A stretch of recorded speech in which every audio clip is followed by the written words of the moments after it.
নমস্কাৰ এই মুহূৰ্তত আপোনালোকে চাই আছে তাজিবুৰ টেকনলজি ইউটিউব চেনেল আজি পুৱা ৰাজ্যৰ লগতে আন্তঃৰাষ্ট্ৰীয় বহুকেইটা গুৰুত্বপূৰ্ণ খবৰ আপোনালোকৰ বাবে লৈ আহিছো এই খবৰকেইটা আপোনালোকৰ বাবে বহুতে গুৰুত্বপূৰ্ণ গতিকে ভিডিঅ'টো প্ৰথমৰ পৰা শেষলৈকে চাই থাকক আৰু যদি চেনেলটো নতুনকৈ আছে চেনেলটো সাবস্ক্ৰাইব কৰি কাষত থকা বেল আইকন প্ৰেছ কৰি দিব আৰু ভিডিঅ'টো এতিয়ালৈকে যদি লাইক কৰা নাই লাইক কৰি আমাক উৎসাহিত কৰে আজি পুৱাৰ প্ৰথমটো গুৰুত্বপূৰ্ণ খবৰ আছে নৱম আৰু দশম শ্ৰেণীৰ পাঠ্যক্ৰম 40% হ্ৰাস কৰিলে সেবাই কৰোনাৰ বাবে এই সিদ্ধান্ত গ্ৰহণ কৰিছে সেবা কৰ্তৃপক্ষই অসম মাধ্যমিক শিক্ষা পৰিষদ চমুকৈ সেবাই ঘোষণা কৰিছে গুৰুত্বপূৰ্ণ সিদ্ধান্ত কৰোনা পৰিস্থিতিৰ প্ৰতি লক্ষ্য ৰাখি ছাত্ৰ-ছাত্ৰীৰ পাঠ্যক্ৰমৰ বোজা হ্ৰাস কৰিবলৈ লৈছে জৰুৰী পদক্ষেপ সেই অনুসৰি নৱম আৰু দশম শ্ৰেণীৰ পাঠ্যক্ৰম 40% হ্ৰাস কৰিলে সেবাই সংকটিত পাঠ্যক্ৰম সেবাৰ ৱেবছাইটত www.sebaonline.org উপলব্ধ হ'ব 2019 বৰ্ষৰ তুলনাত 2021 আৰু 22 বৰ্ষৰ বাবে নৱম আৰু দশম শ্ৰেণীৰ পাঠ্যক্ৰম 40% হ্ৰাস কৰাৰ সিদ্ধান্ত লৈছে সেবাই এপ্ৰিল মাহৰ তৃতীয় সপ্তাহৰ পৰা কোভিড সংক্ৰমণৰ বাবে শিক্ষানুষ্ঠানসমূহ বন্ধ হৈ আছে অনলাইন মাধ্যমিক পাঠ্যক্ৰম চলি আছিল যদিও বহু শিক্ষাৰ্থীয়ে বিভিন্ন কাৰণত এই পাঠ্যক্ৰমত অংশগ্ৰহণ কৰিব নোৱাৰিলে উল্লেখযোগ্য যে এই বিবৃতিত উল্লেখ কৰা মতে কৰোনাৰ বাবে শিক্ষাৰ্থীসকলে পাঠ্যক্ৰম শিকাৰ পৰা বঞ্চিত হোৱাৰ লগতে পাঠ্যক্ৰম সম্পূৰ্ণ কৰা শিক্ষকসকলক বিপদৰ পৰা বাবে এই সিদ্ধান্ত লোৱাৰ বুলি উল্লেখ কৰিছে মৃত্যুদণ্ড নকৰিলে কংগ্ৰেছ শূন্য হ'ব অসম অখিল গগৈ মন্তব্যক লৈ ভূপেন বৰাৰ প্ৰতিক্ৰিয়া ৰাজ্য দলৰ সৈতে কংগ্ৰেছে মৃত্যুদণ্ড নকৰিলে অসমত কংগ্ৰেছ শূন্য হ'ব বুলি অখিল গগৈ কৰা মন্তব্যক লৈ জাঙুৰ খাই উঠিছে কংগ্ৰেছৰ নেতৃত্ব কংগ্ৰেছে ৰাজ্য দলৰ সৈতে মন মিলিছে বুলি মন্তব্য কৰাৰ পিছতো অখিল গগৈ এই মন্তব্য কৰাৰ লগতে কংগ্ৰেছৰ সৈতে দূৰত্ব বঢ়োৱাৰ কাম-কাজ কৰি অহা বুলি মন্তব্য কৰে কংগ্ৰেছৰ সভাপতি ভূপেন বৰাই অখিল গগৈ শূন্যৰ লগত কেনেকৈ মিলিব আৰু শূন্যৰ লগত সম্বন্ধ কেনেকৈ হ'ব বুলি বৃহস্পতিবাৰে দুপৰীয়া হাইকমাণ্ডৰ সৈতে আলোচনাত মিলিত হোৱাৰ উদ্দেশ্যে দিল্লীলৈ যোৱাৰ আগত আগমুহূৰ্তত কংগ্ৰেছৰ সভাপতি ভূপেন বৰাৰ বৰঝাৰ বিমানবন্দৰত উপস্থিত হৈ এইদৰে মন্তব্য কৰে আনহাতে অসম জাতীয় পৰিষদৰ সৈতে মিত্ৰতা সন্দৰ্ভত আলোচনা চলি আছে বুলি কৈ লুৰিণজ্যোতি গগৈক বিধানসভাৰ মজিয়ালৈ অহাটো বিচাৰে বুলিও মন্তব্য কৰে বৰাই কোভিড প্ৰতিষেধক নল'লে নাপাব চৰকাৰী সা-সুবিধা জনাই দিলে স্বাস্থ্যমন্ত্ৰী কেশৱ মহন্তই উপযুক্ত ব্যক্তি কোভিড প্ৰতিষেধক গ্ৰহণ নকৰিলে ভৱিষ্যতে চৰকাৰী সা-সুবিধাৰ পৰা বঞ্চিত হ'ব গতিকে নিৰ্বাচনী কাঠৰ আধাৰত তথ্য সংগ্ৰহেৰে সকলো উপযুক্ত লোককে প্ৰতিষেধক প্ৰদানৰ ব্যৱস্থা কৰক আৰু ছেপ্টেম্বৰ মাহতে এই প্ৰক্ৰিয়া সম্পূৰ্ণ কৰক কামৰূপ জিলাত কোভিড প্ৰতিষেধকৰ প্ৰদানৰ স্থিতি সম্পৰ্কত বুজ লোৱাৰ উদ্দেশ্যে কামৰূপ গ্ৰাম্য জিলাৰ উপায়ুক্তসকলৰ কাৰ্যালয়ত সভাকক্ষত অনুষ্ঠিত হোৱা এক পৰ্যালোচনা সভাত অংশ লৈ ৰাজ্যৰ স্বাস্থ্যমন্ত্ৰী কেশৱ মহন্তই এইদৰে কয়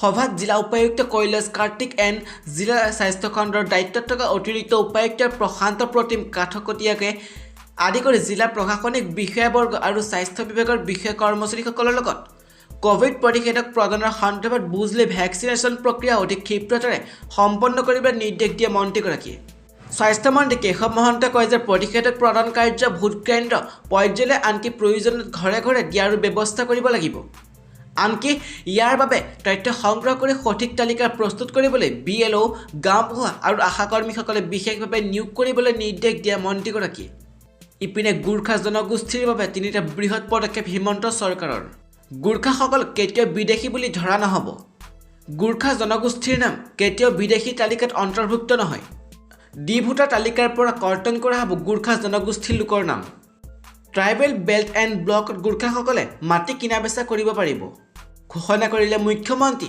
ডক্টৰ হিমন্ত বিশ্ব শৰ্মাই ঘৰৰ পৰা লাভ কৰিব এতিয়াৰ পৰা লাৰ্ণাৰ আৰু লাইচেন্স দ্বিতীয় অফিচ নোযোৱাকৈ ঘৰৰ পৰা দিব পাৰিব লাইচেন্সৰ বাবে অনলাইন পৰীক্ষা কাইলৈৰ পৰা ৰাজ্যবাসীয়ে লাভ কৰিব এই বিশেষ সুবিধা মুখ্যমন্ত্ৰীয়ে উন্মোচন কৰিব নতুন এপ ৰাজ্যবাসীৰ বাবে শুকুৰবাৰে 12 বজাত মুখ্যমন্ত্ৰীয়ে উন্মোচন কৰিব এই এপ পঞ্চায়ত আৰু গ্ৰাম্য উন্নয়ন বিভাগৰ যিকোনো আঁচনিৰ বিষয়ে জানিবলৈ কল কৰক 180012323560 নম্বৰত কিবা অভিযোগ থাকিলে কল কৰক 180012323560 নম্বৰত চৰকাৰে মুকলি কৰিছে এই বিশেষ নম্বৰ খিলঞ্জীয়াৰ বিৰুদ্ধে বঙালীৰ দপদপনিক লৈ ক্ষোভিত বিল আছে সেনা ক'লে হাত ভৰি ভাঙি দিম যদিহে বেংগলী ফেডাৰেশ্যন মুৰ্দাবাদ প্ৰদীপ দত্ত ৰয় হুচিয়াৰ দীপক দে হুচিয়াৰ ধ্বনিৰে উত্তাল খুমদে ৰাজপথ অসমত খিলঞ্জীয়া লোকৰ বিৰুদ্ধে বেংগলী সম্প্ৰদায়ৰ লোকৰ দপদপনিৰ বিৰুদ্ধে সৰব বীৰ লাচিত সেনাৰ গোলাঘাট জিলা কমিটি।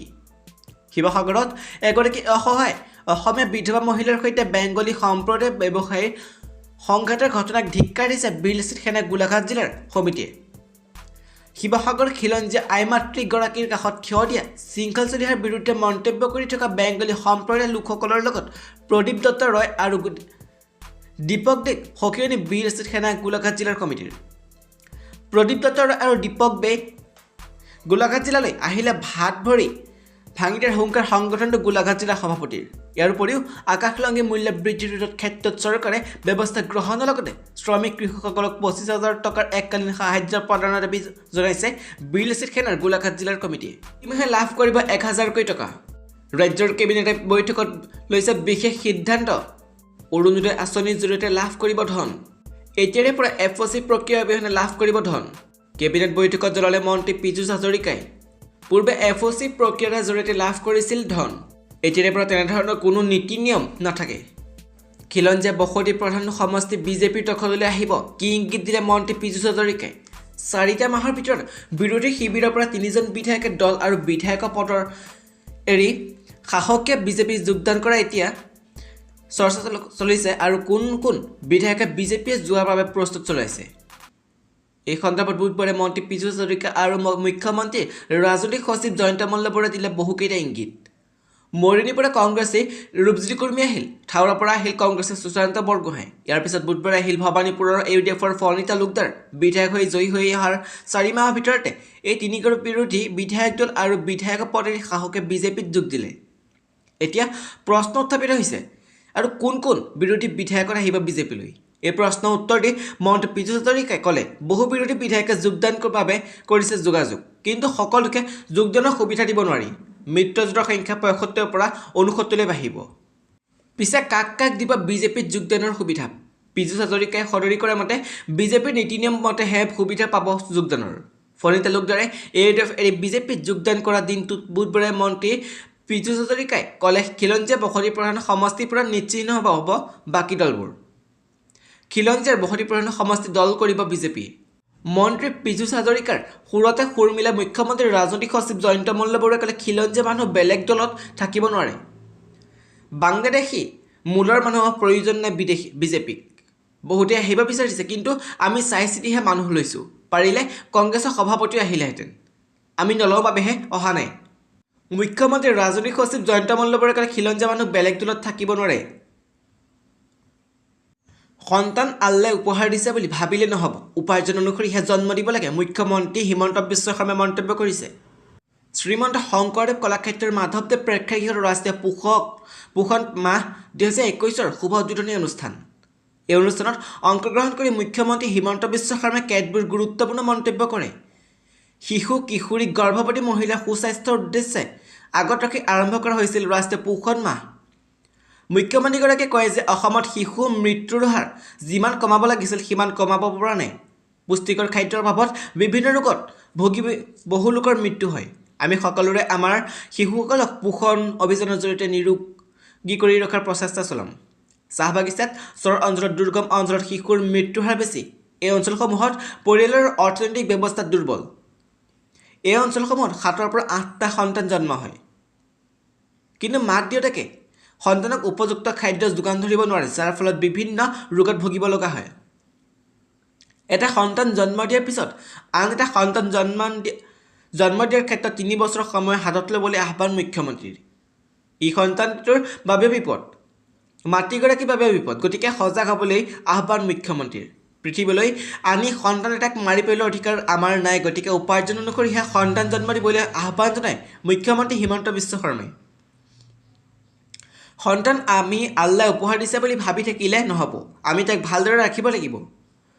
আমি যদি সন্তানটো জন্ম দি প্ৰতিপালন কৰিব নোৱাৰি মাৰি পেলাওঁ তেন্তে আল্লাহকে অপমান কৰা হ'ব। এই মন্তব্য মুখ্যমন্ত্ৰী হিমন্ত বিশ্ব শৰ্মাৰ।